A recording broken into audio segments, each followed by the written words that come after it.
What does insight-driven messaging look like for sales? Like a whole lot more deals, fast. Jump on high-intent leads in the moment with Intercom, the business messenger that extends the reach of your team 24/7. Intercom creates more opportunities for you by booking meetings and collecting data from leads automatically. Take Intercom user Elegant Themes. They now convert 25% of leads through Intercom's messenger. Deals don't wait. Get them with Intercom. Go to intercom.com/deals.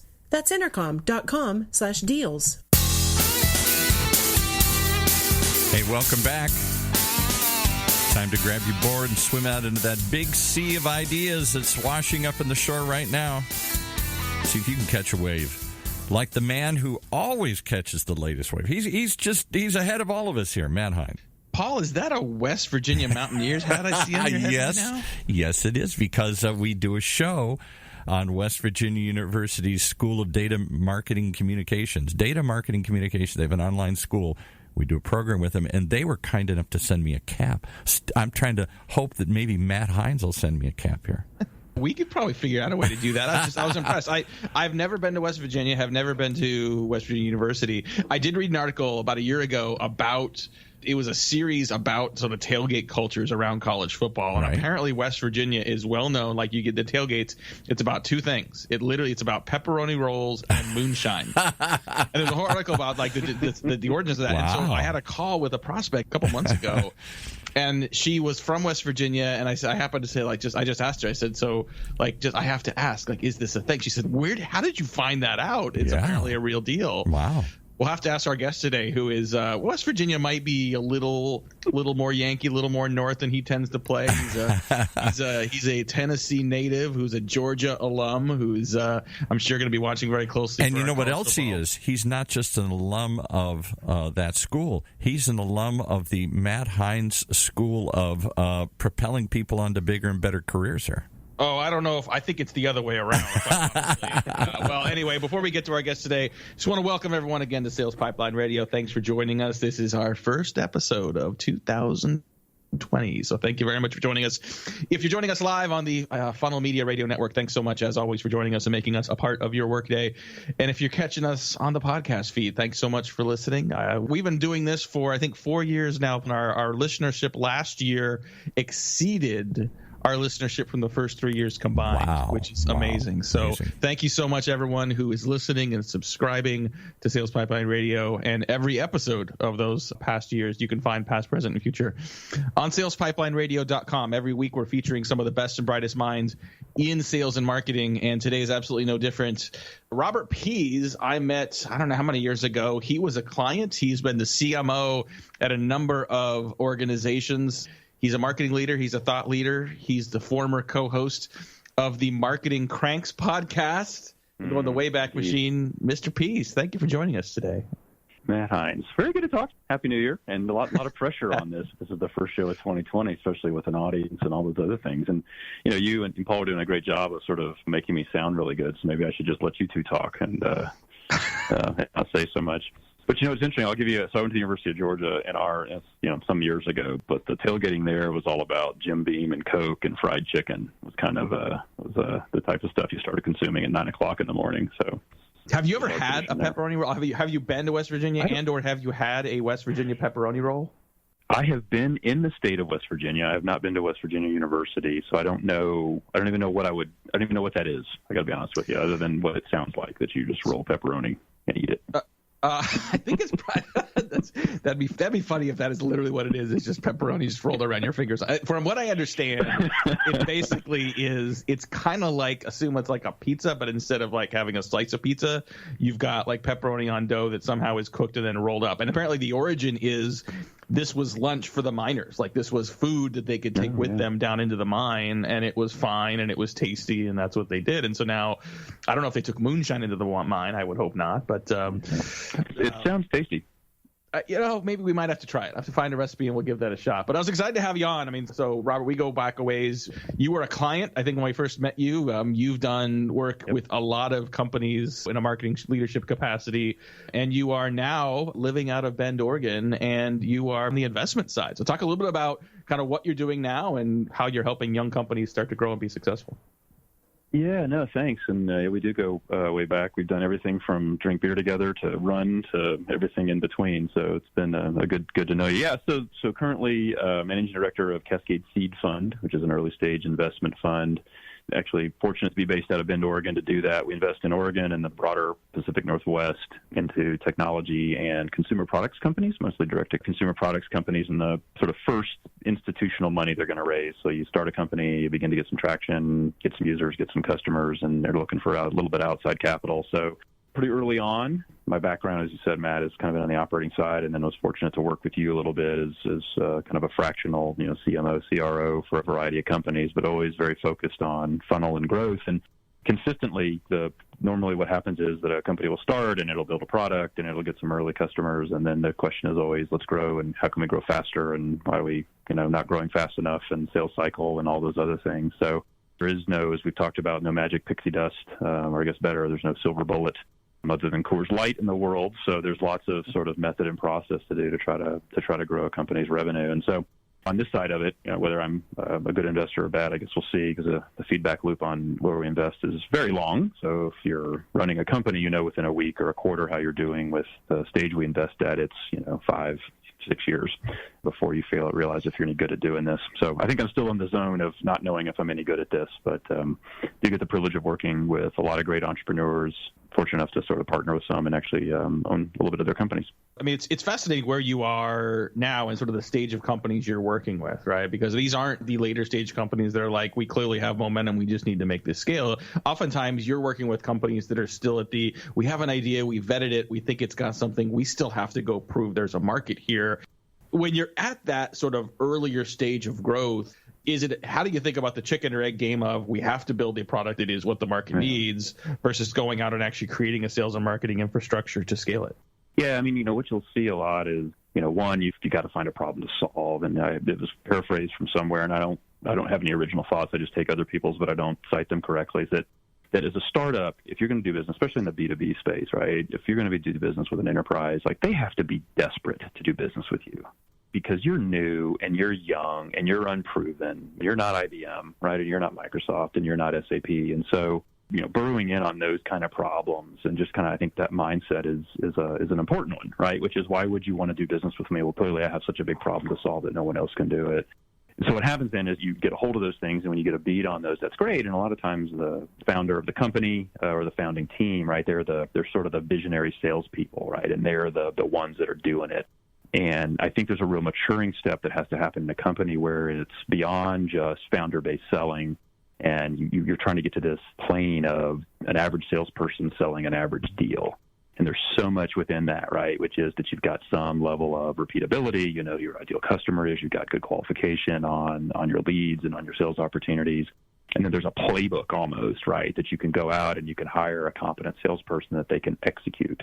It doesn't mean the founder stops selling. I mean, Mark Benioff still of Salesforce, right, still is involved in closing deals. I think that always happens, but a lot of the sort of core process around sales and customer acquisition, to really move beyond sort of the first handful of customers or the first even $1 million of revenue, if you're trying to get to 3 to 5 to 10, you got to get to where you let go of the reins a little bit as the founder, and you're sort of getting to this world where you're trying to find the average salesperson selling an average deal. It still can be complex, right? It still can take a long time, but that's back to the repeatability. Because if you start throwing money at customer acquisition without kind of having that beat on who you're trying to sell to, right, or what the process is, you can waste a lot of money. And then cash is a very precious resource at the early stage of a company, so you got to have some discipline around it.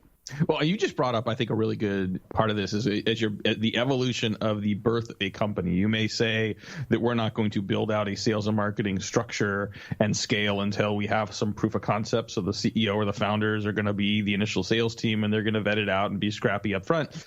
But I think the one thing you mentioned that is critical is knowing who you're selling to and why, right? So there's a component of defining that ideal customer profile, defining the buying committee and the buying journey, and understanding the needs behind the product you're solving that provides, I think, a foundation not only for why you're building the product and what features you're triaging, but also how you build the foundation for that sales and marketing process without infrastructure that's still the right message to the right person at the right time. Yeah, for sure. And sort of building on that, where we invest, so we're not a concept stage investor, right? Or a pre-revenue generally investor. We can lean pretty early on. But I tell companies, try to be very clear about this. A lot of this is this personal and professional vendetta I have to try to demystify fundraising, because as an entrepreneur, I sucked at it and failed, and I think I still sucked at it and did it. And it was always very complicated to me. And so I try to be very clear with folks. So what we look for, 3 things, right? 3 boxes to check, which is 1, can you build the thing you think you can build, which means you've moved it out of PowerPoint, right? And there's a thing.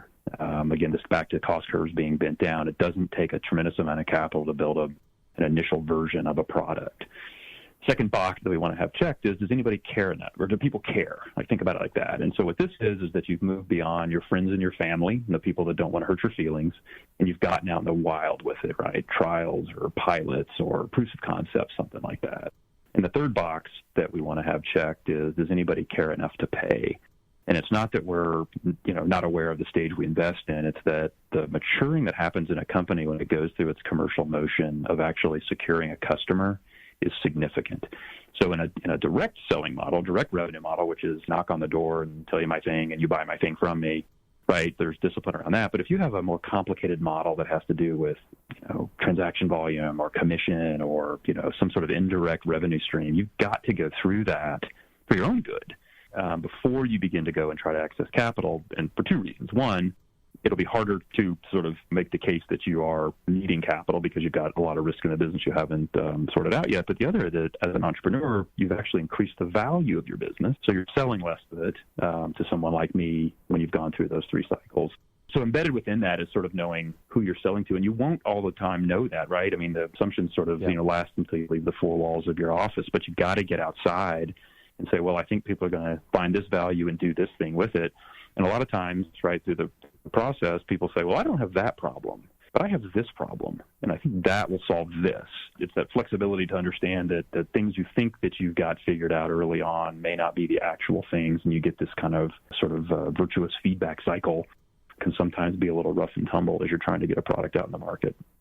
That's for sure. We're talking today on Sales Pipeline Radio with Robert Pease. In your role at Cascade Seed Fund, as well as just, separately, like you're serving on the boards and sort of in leadership capacity for a lot of companies. And I want to talk a little bit about, as a board member, as an investor, how do you not just think about marketing, but when the company comes back and describes their marketing plan, describes how marketing is doing and how they're reporting on it, what do you as an investor want to see, and what are you looking for? Yeah, a lot in that. Yeah. I have the benefit or the curse, right, of having sat at the table in board meetings as a VP marketing or even as a CEO, and we've been talking to investors about it. I think a lot of it is as capital is brought into a business, right, or funds are available and funds are invested. Let's say we're going to have, it's 2020, we're going to spend $500,000 on marketing. The sort of place that you're sort of getting to the nirvana state, right, is that you drop $1 in on one side and $3 fall out to the other, right, and that you've got that kind of machine. And you're on this constant journey, because I'm not sure it's quite a destination. You're on this journey to try to get to that sort of repeatability and predictability. Early in a company's life cycle, you don't know. And then this is what I sort of emphasize, is that you kind of have to have this experimentation mindset and experimentation budget. So don't spend all $500,000 on one Super Bowl ad, which I don't think you can buy for that. But the point is, right, that's a binary outcome.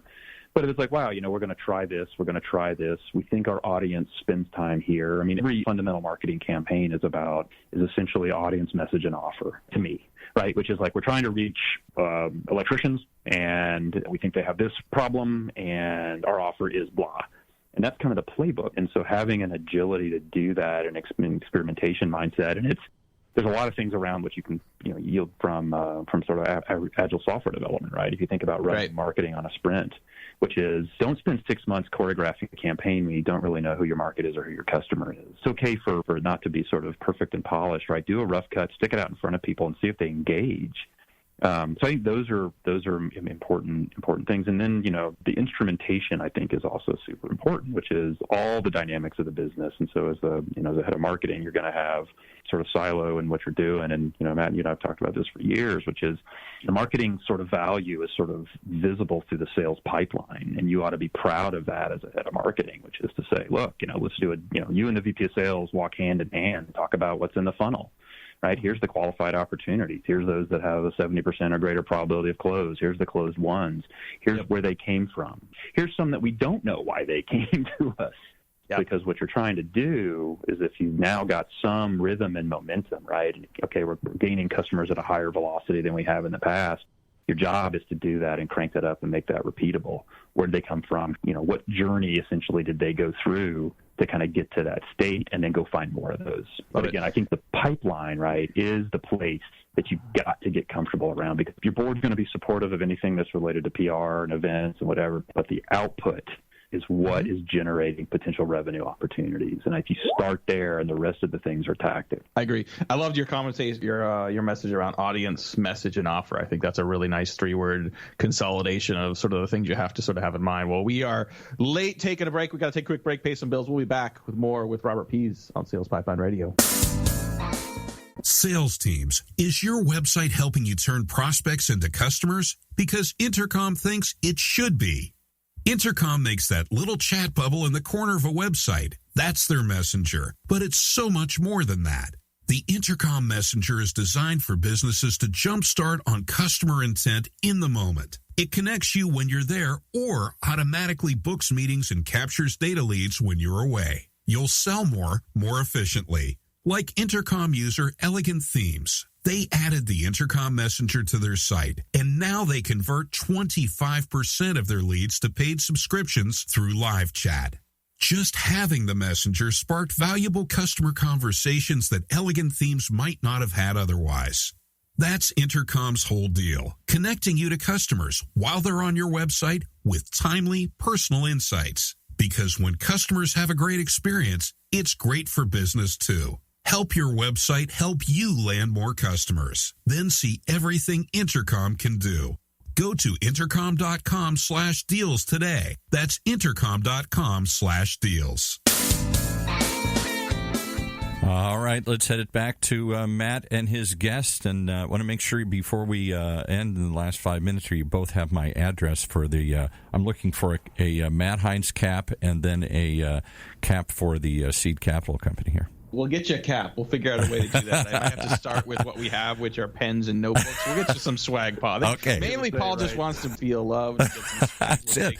Take care. And then I wear it on all these shows, and everybody comments on it. Think of the value of that here. Yeah. So I wonder. I think, Robert, hopefully you still have some of your Heinz Marketing swag from the time that we were able to work together here as well. And I think back in, this is probably like 3 or 4 years ago now, you and another colleague, Brian Hansford, did a few episodes of a podcast called The Marketing Cranks. And you're both super smart B2B marketers, and would not just take contrarian views, but just get cranky about some of the worst practices and things we see out in the market. And I'm curious, even though you haven't done an episode of the Marketing Cranks in a while, what are some things you still see in sales and marketing today that make you cranky? Man. Okay. Yeah. Well, so we've only got 8 minutes left in the show, so you got to. Yeah. I was going to say I could go a lot of different places for this. I think there's a pragmatism to this, right? Which is there's no shortage of stuff in your stack that you can do that's going to give you this report or that report, and you can almost over-instrument. I mean, one of the companies we worked with, jointly, right, it was like, I was like, try this, and they tried it, and then 2 days later it didn't work, so they turned it off. And I'm like, you got 2 days of data, right? That's just not going to do it. So almost beholden to too much data. And then, maybe I've distilled 20 some odd years of go-to-market experience down to the 3 things with audience, message, and offer. But I mean, that's the playbook. And I think that the notion of agility, and especially from marketing teams, right, which is your output is to the pipeline. And so you should do everything you possibly can to do that. And so I realize there's a lot of sort of traditional marketing aspects that are important, but they take so friggin' long to execute for minimum value. And so it's not that I don't believe that marketing and markets, and that kind of thing is important. I think there's just this notion, especially in the early stages of a company, I mean, you've got to roll your sleeves up and kind of get at it and not necessarily wrap yourselves in all the reports and all the data that can come out of all these tools now, because at the end of the day, right, what matters is who does business with you, how many customers you acquire, right? It doesn't matter how optimized your page is and how many click-throughs you get if that doesn't necessarily lead to some sort of revenue outcome for the company. So I may be a little cranky, but I think there certainly has been a little bit of clarity in all the marketing technology that's out there and all the large promises it had. I ran a company, it was a marketing tech company, and it did all this stuff. I'm not sure that it necessarily moved the ball too much. right? And so I think that, stay back to basics and kind of focus on that and agility and not get confused by the fact that you can, hide behind your numbers that aren't really relevant to what the company really should be focused on, right? Which is net new customers, growth in existing accounts, because then that trickles into the true sort of P&L of the company, which means you're going to continue to have a job and the company's going to continue to be successful and attract capital if you need to. Just a couple of minutes here with Robert Pease. He is the managing director of the Cascade Seed Fund. And before I get to my last business question for you, we kind of have a good news, bad news situation with the University of Georgia right now. We've got Jake Fromm, who your quarterback is going to be leaving for the NFL draft this fall, so won't get a senior season from him. But it seems, from everything I'm reading, it sounds like Georgia's recruiting continues to get better. So with one person leaving, there might be a lot more coming down the pike. And this is a team that just barely missed the playoffs this college football season. As an alum and an avid fan, what do you think? What's 2020 look like for the Bulldogs? I don't know. I was a little surprised, right? I thought Fromm would come back, and I was reminded of Peyton Manning came back for his senior year at the University of Tennessee because of this the privilege of being a college football quarterback in a top tier team. But a lot of things around economics these days, and kids get hurt and whatever, so I totally understand it. It'll be interesting to see. I think Kirby's done a great job of recruiting. Clearly has a lot of resources available to him. And there's this other dynamic now where at the college level, it's almost like kids can transfer.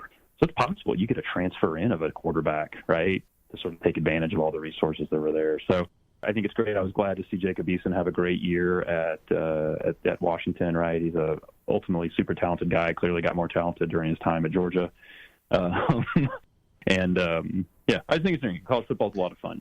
A lot of fun to watch, a lot of fun to pay attention to. Yeah, it is. The transfer portal has made things very interesting, right? So you mentioned we lost our quarterback at University of Washington for this next year. I really hoped he was going to stay another year. But you look at the graduate transfers that are available that could immediately have an impact. It gets really, really interesting. Is the transfer portal public? I don't think it is. That's actually a really good question. Is it? It'd be fun if it was public, and it'd be fun if they had a comment section. I still have all my eligibility left. I don't know about you, right? I'd have to go look it up. I'm pretty sure it's all still there, but yeah. Last question for you, Robert. Question that I'm affectionately titling "The Longer I Live and the More Mistakes I Make." And so the point is, for everyone that we have on the show, it's not that everyone is old, but you've had at bats. You've been in the business world, you've been in life for a period of time.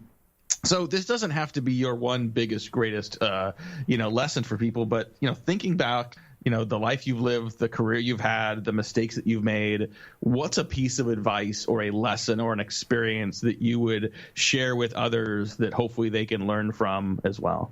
Wow, that's a heavy question. I better make it count. I'm going to give you a quote my dad gave me. I'm a pretty passionate and focused person, as you've seen over the years, and I still need to aspire to live to this. But his whole point: people will be losing their minds because something had happened, or you lose a customer, or something stupid happens at work. This isn't anything that hasn't happened before. Yeah, and so the details may be different, but an error in an email campaign that goes out to 600,000 people, right? Well, that sucks to have happen. It makes you, whatever, but it's the type of thing that's happened before. Yeah. And so I think that looking at those things in context, I think are super, super important. And so, it doesn't correct something that has gone bad, but I think it level sets and it should calm both yourself, right? And as a leader, right? Those around you. I think that's super important. And the other is that there's no quantitative proof to this, but I always kind of believed in the 2% rule, right? The 2% rule is that no matter what you're doing, talk about a marketing campaign or whatever, that there's going to be an error, right? There's going to be something wrong. And you could argue this isn't anything that you're trying to do, an event, but whatever. The goal is to minimize what that 2% is. Right. So there is, as I tell my children, right, there is no perfect. All you can do is seek to sort of do the best you can to get something where it needs to be. So somewhere in there is some wisdom. I don't know, but those would be. I think those work. And I'm getting the wind up here from Paul. I know they got another show coming up. I think he might have to get on a plane and go audition for to be the next prince of the royal family. So I want to thank our guest today, Robert Pease, for joining us. If you like this episode, you can find it and others at SalesPipelineRadio.com. Because I know we're about out of time, we're going to wrap it up. On behalf of my great producer and the future Prince Paul, this is Matt Heinz on Sales Pipeline Radio.